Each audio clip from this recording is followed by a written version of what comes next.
mwana mawa kichuma ngituka nakoma semilelo mobali ya fafa la metiola nalili motema pasi bolingo nafekatanga la pota ya bolingo esalaka pasio nakoma mwana mawa kichuma ngituka nakoma semilelo mobali ya fafa la metiola.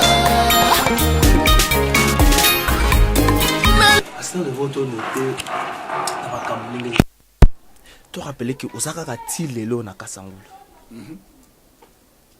Comment na nyoso o esalema toyebi to ko progresser mena kota na kati ya Kasangulu ya lelo. Comment na nyoso esalema Kasangulu pesa yo nini na retour. Il faut savoir que Kasangulu seulement c'est encore rien, mais la Croix-Rouge, mais aussi les pays. Parce que dans les détails, il y a eu des moments où on a eu même la confrontation en général. Moukalaï, qui était le commandant des opérations, tout comme on a place, on a eu un risque énorme. Si on a eu un mobile, il y a courageux. Si on a eu un mobile, j'allais abandonner. Mais on découvre même que rien que l'action qui est contribué à qui n'a pas la que Bitumba est côté na Kinshasa. Il faut rappeler que Kasangulu est à la porte de Kinshasa. Ouais. Donc ce qui pourquoi va rappeler banda ki boye likolo kuna mwanda nini baso kitaka soki Kasangulu ba leki yango facilement na Kinshasa bato bako kima na désordre bako yeba te ndenge ni ya ko kimela po Kinshasa mesana no pe na biloko anate eza faut que Kinshasa eza enclavé to mona voie de sortie na bango neti bato baza ba yipeni bako pimela ba obligé osonga bo soki bazongi bo bakutana ba rebelle. Voilà. Donc Kasangulu ezaki point moko stratégique oyo soki makambo salami bien même gestion ya ba réfugiés salami bien to ya ba déplacer salami bien pour to benga bango ba réfugiés to benga ba déplacer et salami bien et vous allez moko makasi. Oui.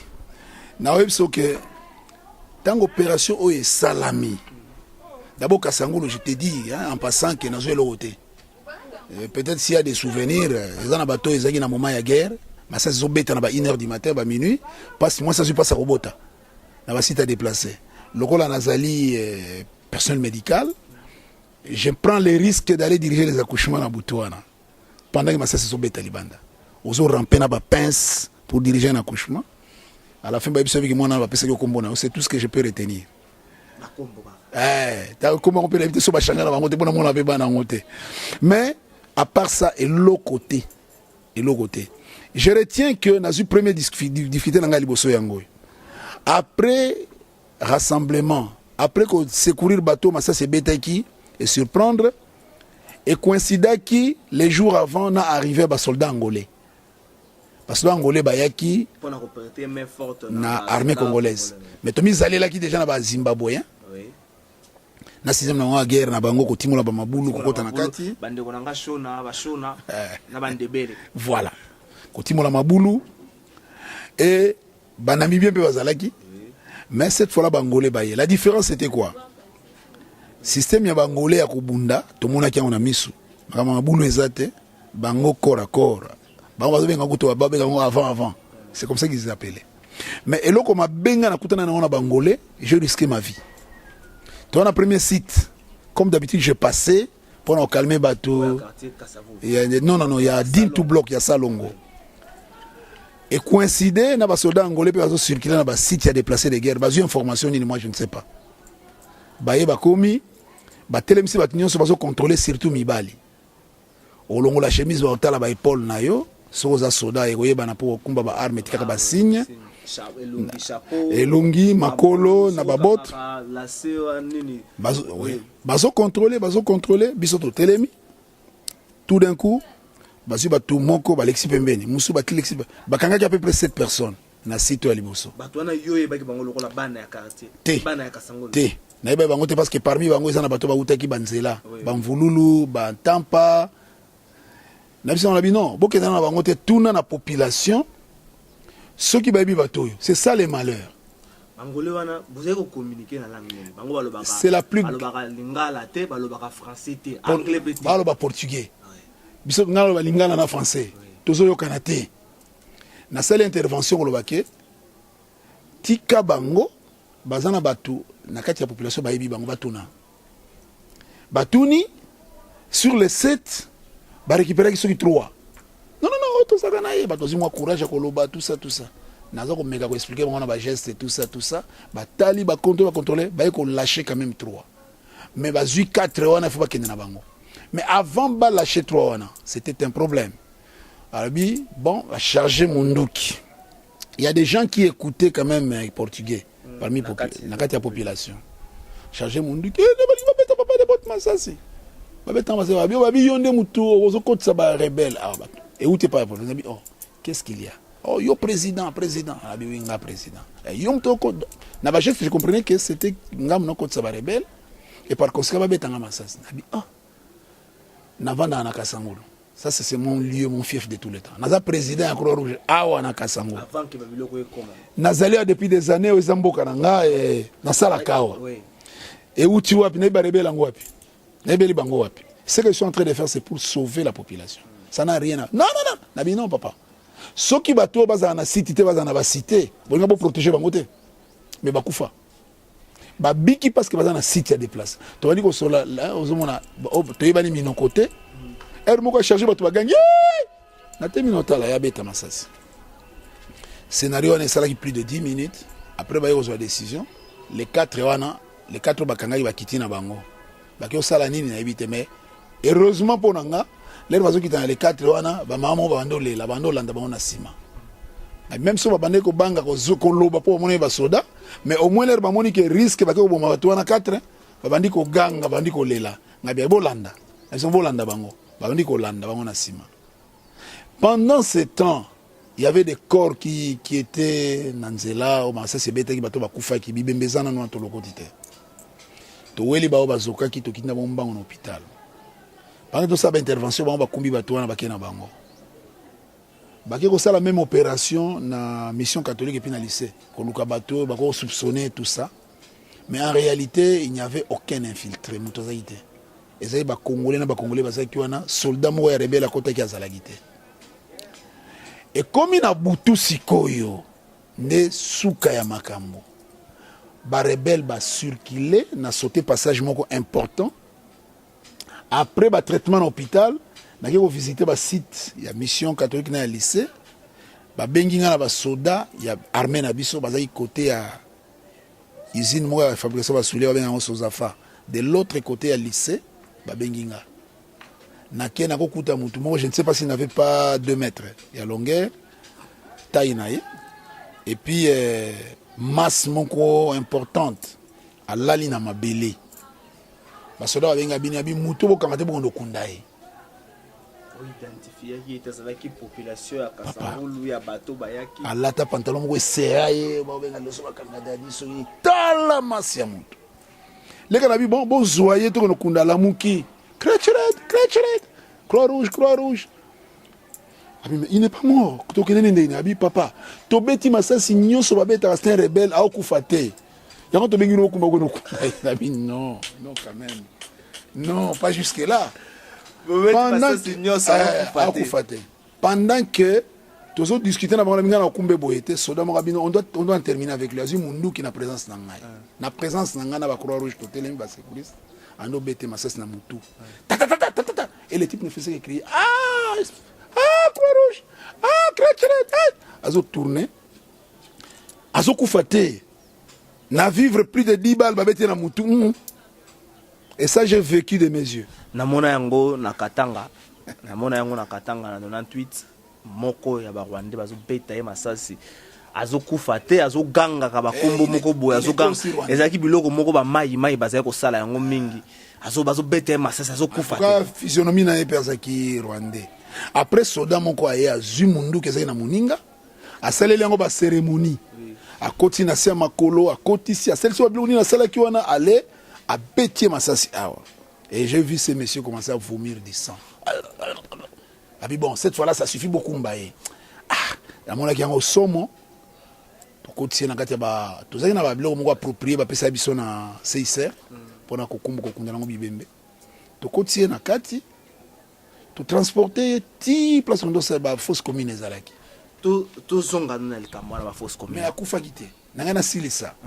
tokomi kuna balongoli na emballage wana basali libulu mpo batia ye il continue à respirer pendant ce temps hélicoptère les eaux circuler tous ba risque énorme pendant que vous sobe ndenge on risque de vous confondre pour aller dans le cimetière bon na sala qui déplacement mon collègue na zone akuta ba sécurité ba kundi déjà na mi tuna est-ce que beaucoup na connait non chef akufa qui na bi bon en tout cas mais moi je n'ai pas cru qu'il akufa et là comme détail moko bato bozo lokota bakufi bozo kunda bango wapi est-ce que bozo me monga na ba cimetière approprié reconnu à Kasangulu ou bino boyebaki plutôt avant guerre ya na aspect mususu bato bazo zaka ba blessé bozo vivre na bango ndenge est-ce que l'aspect médical ezako kokati na ngonga wana 3 ou 4 jours 5 jours après est-ce que la kisi ezali kaka ba soin na bango esalema ndenge nini ouais wana vraiment il faut que lobake to comment il déborder na tikala ko poser question n'est pas le docteur Boite lui qui était à l'hôpital comme permanent parce que il y a des cas où nous on soignait ensemble avec lui to tikele to kei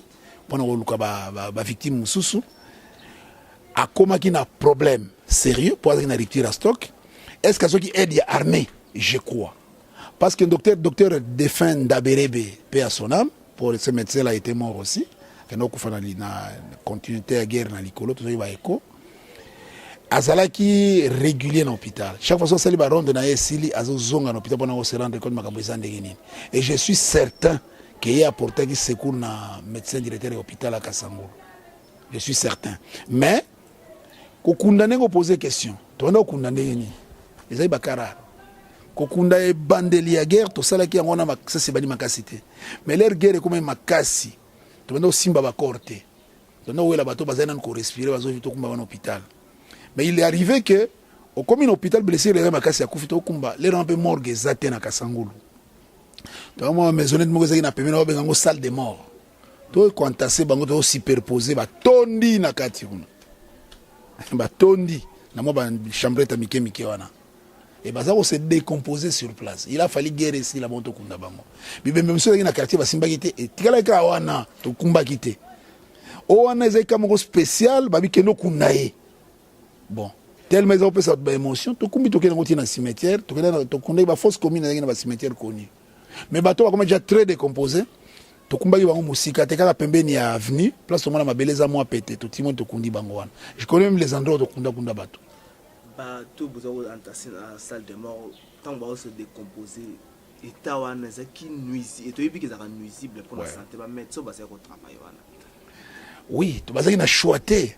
Je vous dis passionnant au monde qui si vous comptez pas sur votre quoi que je vais monter dans un moment il faut tant appeler médecin docteur Boy était tout le temps avec nous et il y a même un jour où toujours to kumbi ba victime bazo toujours suturé oh ba kufitu ba noter dans salle de mort ba sécurité ba kimba ça c'est surprendre bango mon propre petit frère s'est retrouvé parmi les groupes il fallait donc on a perdu espoir nyonso mais ça c'est surprendre bango nous sommes à quelques 40 mètres, il y a un bloc opératoire, donc 40-50 mètres, et surprendre une solution, c'est que il bibembe.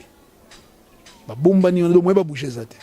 Alors, misana mana osala na tiki, misunanga na fait notre la direction place petit frère Zalaki na beske massa ses je ne vois rien, na gangi rien, na bandi ko banga à force au ganga. Ba rebel ba ko yokanga na tiki na vandi. Jusqu'à ce qu'il ait la calmie et ko sala, je pense plus de 30 minutes après. Il y a un échange de massas. Simanango, on a une roquette peso kouya. Simanango, namona a tomboli mutu. Quand je l'ai vu de loin, na ba section biboya mbango. Alors, babani mbango ba ko na bâtiment administratif hôpital Massas c'est beti ba coucher les sous. Batikala qui à quelques 25 mètres ba comme place na Zalaki. Na vandiga na zozelati, les ra calmier salami sous. La seule signe. Ayel sumbango. Ayo comme pemena na bloc opératoire. Na fongoli porte et entrée à maternité. Tant on a pu aller rapide à Yemba moko à bois qui nous sont en kati, kangi porte par la suite monter mekiti. Il faut que c'est qui na Kasangulu bitumba penza échange de. Je vous dis le plus important combat il y a bas Congo et c'est déroulé qui na Kasangulu. Et ça là qui 5 jours. Et na 5 jours wana bon 3 jours il y a un combat intense. Premier jour, ils ont dit moi, dernier jour, il y a moi, mais 3 jours, ils ont dit terrible. Alors, on va combattre pendant les 5 jours. décision nyonso ya capitale ezaki na maboko ba soldat bazali na Kasangulu. Donc il a fallu seulement lâcher. Je salue docteur général Moukalai malgré que alinga ki a kitisanga soka zalaki déterminé c'était terminé. Barebel banga baleka na Kinshasa. Mais azwaki appui ya bangolais basimba. Azwaki appui ya basimba bien, ouais, y compris bangolais, surtout bangolais. Et après 3e jour, donc puisqu'on a 4e jour, l'air combien ça le banda ko diminuer. Na tongo nango après avant dernier épisode de combat. Na eu réaction à la population. On va dire na ba site. Oui papa, biloko nyoso yaki ya koteka esili. Bambongo pe na maboko to na ngo sute. Et to kofanda bo ndenge ni to vivre na ba na biso ndenge ni. Nabi, qu'est-ce que vous pensez? On a réaction na zo zwango automatiquement na ba site nyonso. Biso to moni to koya na makadam. To beta makolo to kota Kinshasa, to kozabloka olia na Kinshasa, to kovanda wate. Na non non bosa l'erreur wana te parce que to yebite ba rebelle ngo bazu position nini. To mona ka bitumbe zo bunda na Kasangulu awa. Mais o ezo sala meilleur parce que combat ngo ezaki ndenge nini. On remarque que aviation zimbabwéenne ezo circuler Kasangulu. Sautel de l'autre côté, on a des sapins à Moussika Kuna, des rebelles basés à niveau de sapins. Tout le monde a massacré où les sapins au côté awa. De l'autre côté, il y a BIA, l'entreprise BIA, entreprise de concassage. Alors, l'avion est circulé, et ils ont été massacrés autour. Moutounion sont vraiment suspect tout autour, ils ont été massacrés. Ils ont permis à les rebelles de déployer dans Zamba. Mouvement sans Zamba est massacré. À l'intérieur ici, le drapeau de Croix-Rouge, ils ont flotté. Et nasi na yebisi responsable de militaire partout, ils ont coûté un bokeba, place de drapeau ezali. Eza population bo simbate. Et bazo beta masasi ba balle perdu oui ezo kota. Ezo ksa ipe batu. Mais que muto akufa na masasi na site azalagite. Et par conséquent, tant opération ezo salama. Population a sengi abima na balabala kende na bino c'est trop risqué. Comment on dit avion zobeta masasi kuna et ça veut dire zo mona ba rebelle na bazamba. So bokei alors on nzela ba kangi bino en otage bo sala nini. Tellement pression les cas qui le lendemain matin a eu une décision na kutana général. Na bino je pense chef opération. À ce moment-là, état-major et longwe na Kimasi est comme un territoire, na maison de passage ya territoire. Na Simbinzela, na Kei et pas général Moukalai. Avec mes sécuristes, comme d'habitude, nous avons la colonne, la sécurité, le drapeau, le chasuble et tout ça. Tokomi, ce matin, on a coûté général, chemise à l'icolo à Longola, qui a quand même été suivi à Kangi, parce qu'il s'est lavé. Dans la Soudan, il y a la guerre, juste, à Tiama, il y a longi, à Sokola, tout ça. Na biso pe na bina hésité na zela. Peut-être na une chance à mon a été. Le quoi na moni na so ka risque. Na yena temi à distance, je pense à 2 mètres. Salut mon général. Mais avant na comme pas général, soda moi yokutana biso. Nini habito yokutana général. Problème ni to expliquer. Il est pas devancé à Kei koloba na général que président à Croix-Rouge alinga mona yo. Président Croix-Rouge. Na kanisa ki réaction les ayi na ndenge ya malamu. Dans on a télé. Bonjour mon général. Bonjour. C'est toi. Il y a un président Croix na bingai. Abi OK, là il a posé na yo. Heureusement que yoye sikoyo. Na ebisi que na dans le système na ngana bitumba so nazo bonda so qui traître à quelque part. Ou bien bato zo trahir. Je peux tuer même 80 personnes. Mais parmi les 80 personnes on a côté ko bomba pour ba trahir biso mutaliboso eza yo. Ngai mon général oui, na bina salini. Mon calais peut-être ebiete so moni bo so lo balomi so bimba mais il faut banga. C'est pas n'importe qui. Un monsieur, ça c'est comme un moyen d'écrire les athées.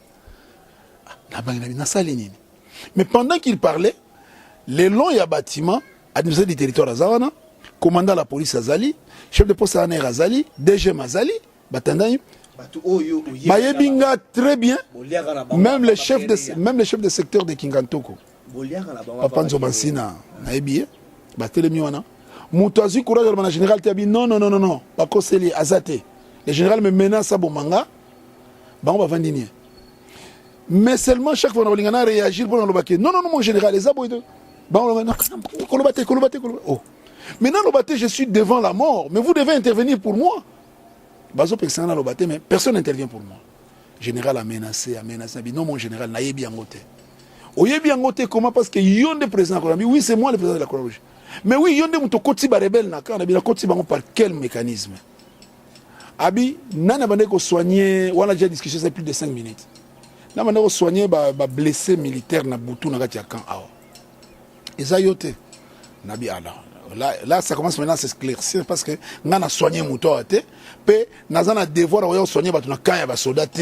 Nous sommes la Croix-Rouge. Nous sommes dans un terrain neutre. Je peux soigner un militaire blessé. Mais nous avons un camp militaire. Dans le terrain de Bisso, nous soigner. Je peux même soigner un rebelle. Si on a un coup fité, on a soigner. Mais quand on a l'armée, soit l'armée au Simba. Je vais expliquer le principe de la Croix-Rouge. Après discussion, finalement, est-ce que ce n'est pas toi, le major Ndaberebe? Mon général, une fois de plus. Mais le major Ndaberebe, ce n'est pas un nom congolais. Ndaberebe, ce n'est pas un nom congolais. Je ne sais pas. Je ne sais pas, mais c'était un... Deogracias Bugera. Donc, attention, on va est, monsieur, ça va le pousser. Est. Aza mutamanyema comme nanga Kalafai Ramazani. Donc bango baza bakasongo baza na ba este banini baza Ndaberebe Bugera Bizimakara. Il était major dans notre armée, commandant de service médical et armée. Parce que on a confusion là, toi qui le seul pays où tout ça chef de l'état, chef d'état-major, azala chef d'état-major na deux pays, na RDC et na Rwanda. James Kabarebe oui. Non, je connais le major Ndaberebe.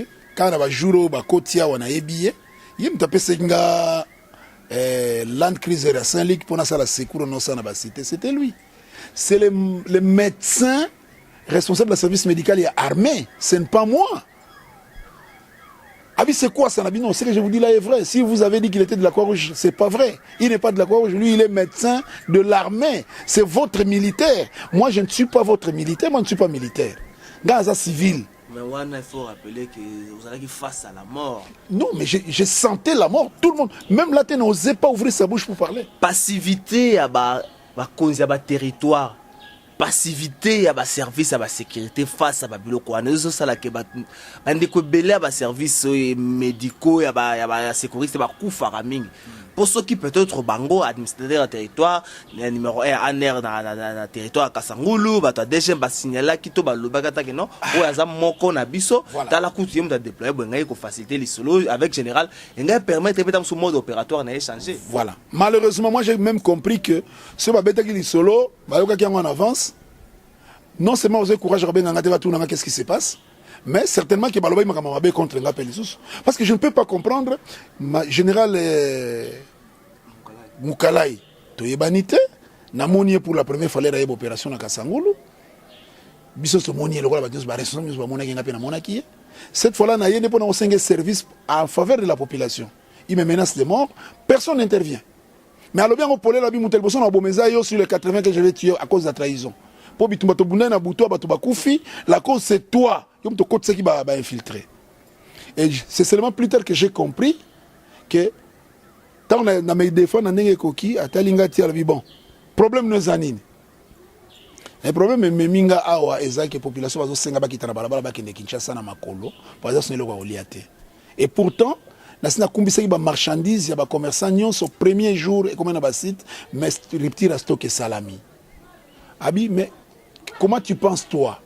La binga na bangi to mando sur la sikoyo mais azet toujours ne suit na yena neni mais akiti sikoyo un mis zo mal souté température bando kita ngamo na comme un peu à l'aise sikoyo na binga pe na bangi c'est pourquoi na ko yebisa yo que population linge bima yo o réagir parce que yo ndoza mo konzi armée ngaza na force ya kanga population te abi oui tu as raison so ba bimi ba kanga ba parce que ba soda bazana no signaler ba rebelle baza signaler na liboso bamboko eza liboso de bantu ko bima zate. Nabi ok. Abi na siko atu qu'est-ce que tu penses? Nabi non. Nga proposition na ngezali que o edenga je n'ai que 3 sites de déplacés de guerre. Si on a reçu quelques sacs à madé sous par site. Na reçu quelques sacs à l'os, quelques boîtes de conserve, moi ba mafuta et consort, bato na ba ko se calmer. peut-être que son zambali guerre ko sila nango lelo ta lobby et ko permettre que bato ba bimate. Abi bon, ça va. Laissez-moi le temps de réfléchir en attendant. Allez enterrer les rebelles là que j'ai tués là-bas, allez l'enterrer. Abi un rebelle. Abi oui, parce que ba soda na ba yebsinga bi mais so mo général azotomboka, c'est parce que na tongo allez bazo kabola ration na ba différents militaires, bato se retrouver na ba section na bango.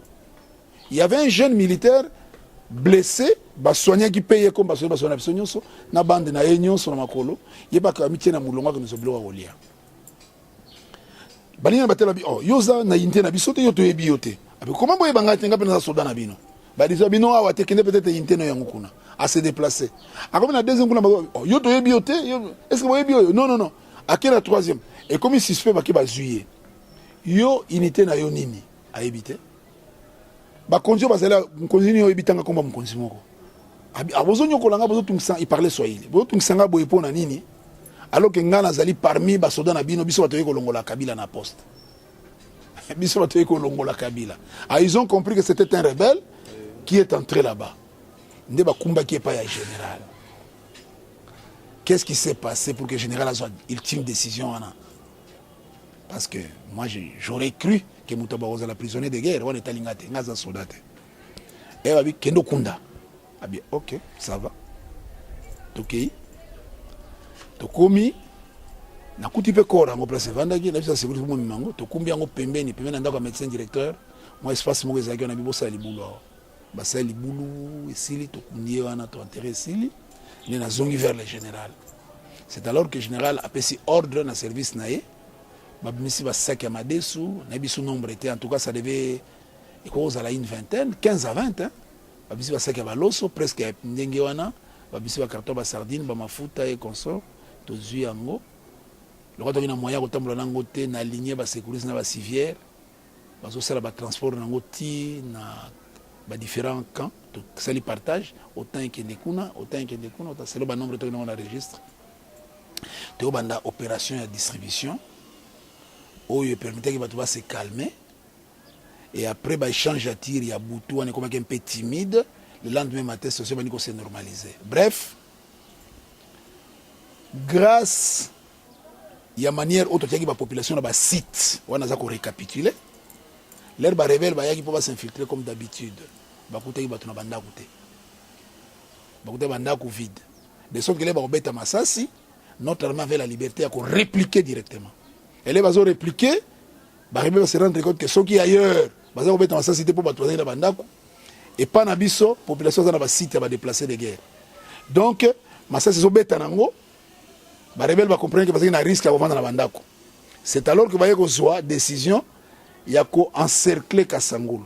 Parce que alors que bazote la bango na Nzela ya ba Congo attaque ya dernier jour où na cité Shell comme si bato bima na Kasangulu ba kene Kinshasa ba ko attaquer na position ya Boya Kozonga y compris soda na ko s'infiltrer côté na camp ba uta na bazamba ya Mont Gérard eza na likolo na sima na biso awa de là bazongi masasi beti bazongi et nos militaires se sont défendus même ba se diluer qui na kati ya savane tout ça lokola aviation za olanda na savane ba ko obligé bazonga ba komaki perdu. Kokota boye ba avion ezali ko vanda na kati ya population ba ko découvrir bango ba préférer sikoyo ko se rassembler place ba utaki c'est-à-dire avant kota Kasangulu et à force ya kobeta masasi ils ont pris la décision de rebourser chemin à partir de Kasangulu. Donc je vous dis en passant que ceux qui maswa na troupe en rébellion vanté par la RFI ba kotaka jamais na Kinshasa. Bah s'infiltrer quand sinon RFI ngalo ba Kinshasa est tombé. Il faut que ça fait merci na pasteur de botte na musa makasa. Ce qui base la rata reconnaissant. La seule reconnaissance va exprimer par nanga, n'a été on a retrouvé sous photo ngo. Et dans la photo moko au administrateur des territoires, l'air Kasangulu salaki une année. Donc na date anniversaire au yo combat salaki na Kasangulu. Combien salaki précisément mkono? C'était un certain, en tout cas, l'imbition dans la précision, ma cité. Son abossan était un certain 27 août. 27 août, en tout cas, son abossanité. Alors, tant que comme une date, il y a année prochaine, il y a 99, Kasangulu a organisé une cérémonie par Late Moulassa, la population de terrain Diogas, et bapesaki discours mpona kopesa population merci et na mokolo wana ate alobaki ya 1 euro oyo asalaki bozala protégé tokopesa ye parole ameka koexplike biso comment est-ce qu'il a s'organisé pour protéger la population.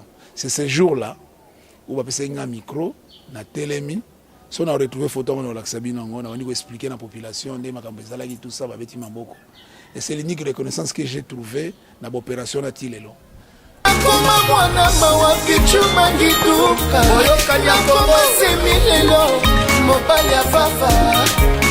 La métiola